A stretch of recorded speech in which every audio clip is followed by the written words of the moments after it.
Sup, this is Nate the Bias User, and today I'm going to be reviewing this new Lewis Cole, Metropole Orkest, and Jules Buckley album, Nothing. Lewis Cole is an artist I haven't dug too deep into over the years. Not that he was never interesting. Like, I love his 2022 single, Let It Happen. Despite me not getting pulled by the album, it appeared on that same year. And in a way, I'm not sure if I'll ever be interested in an album that's just his, because I can't say this record, Nothing, can confirm that, because, you know, this isn't just his album. Again, there's Metropole Orkest and Jules Buckley, where together brings in an orchestral and jazz feel to the project. It opens with Ludovici Cole est Frigus, if I'm pronouncing it right. Nothing special, just the orchestra warming itself up, with a touch of someone yelling along with the violin direction. It's just a little of what the album has to offer, until it hits on the follow-up Things Will Fall Apart, that opens with these close-up and energetic horns, getting you ready for the tight and raw drums, and Lewis's vocals that have perfect chemistry with the instrumental, especially on the chorus with how his singing stays on point with the violin. And I also just love how loud the orchestra can be here, like when a flute pops up out of nowhere. The orchestra even makes time to shine on its own later in the track, helping the track fade away. And what better way to do that than giving us a bright and passionate violin solo, getting followed by soft spacey passages closing it out. It calms down the audience just to wake them back up, with frightening violin repetitions to open up the track life.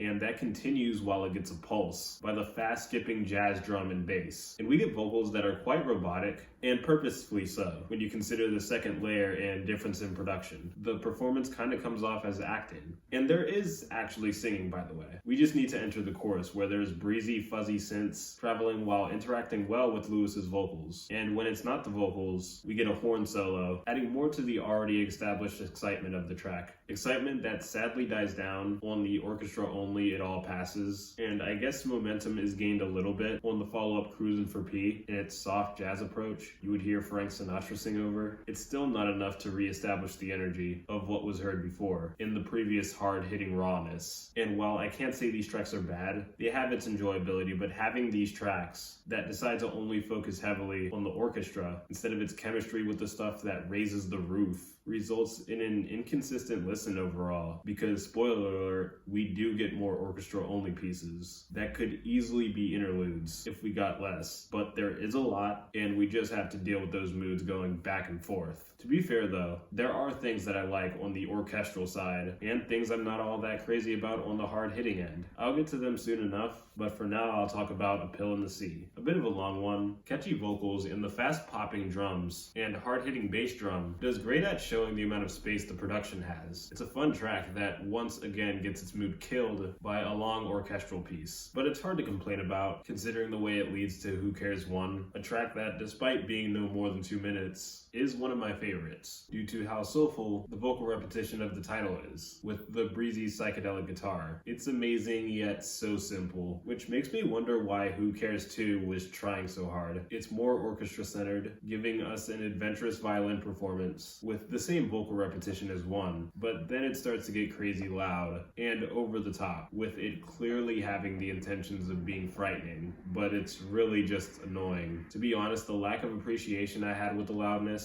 may just be why I enjoyed Wizard Funk, despite it just being the orchestra. But to be fair with this one, the tight production may also be the reason why I was able to enjoy it so much. Like most of the orchestra stuff I wasn't crazy about was spacey overall. But to move on from this and rehash the subject of a hard-hitting track I'm not a fan of, I'll bring up Weird Moments. That sounds fun with the at most 16-bit synths playing around, but they get repetitive a lot faster than I was expecting, which says a lot because it isn't like it's one of the longer cuts. But the follow-up high five was even shorter, and I didn't care for that one. But quality starts to come back. These Dreams Are Killing Me might not be one of my favorites, but it's engaging enough. It's catchy and holds a sense of enthusiasm throughout, no matter the phases it goes through. Then we get 2 tracks that are both orchestral remixes to the songs Shallow Laughter and Let It Happen from the 2022 album Quality Over Opinion, and neither of them missed, especially Shallow Laughter that felt less like a remix and more like an expansion. The beginning is soft just like the original, but things change up when the drums hit and static bass comes in, turning the whole thing turning into a thrill ride with everything that joins. Then we get the orchestral version to Let It Happen, where the original version was obviously a track I listened to before this, but what's interesting is I didn't originally notice this version was different from what I heard. Both versions are still peaceful slow burns with peaceful vocal performances, but to the differences, I would say the orchestra present and the record's more open production does end up resulting in a stronger progression in the middle of the track.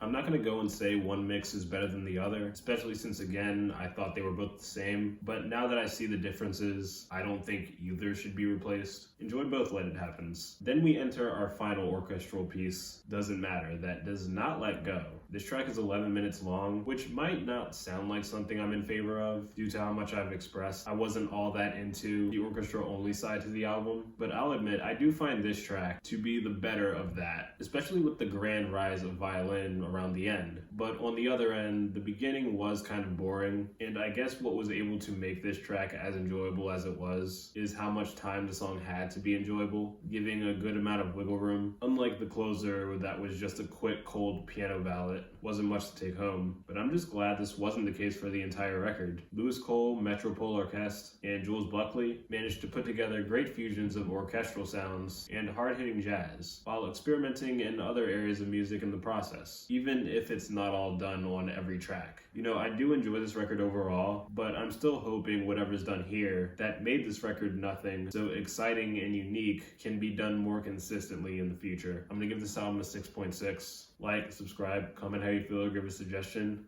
Check out my other social medias, ring that bell, and I'll see you next time.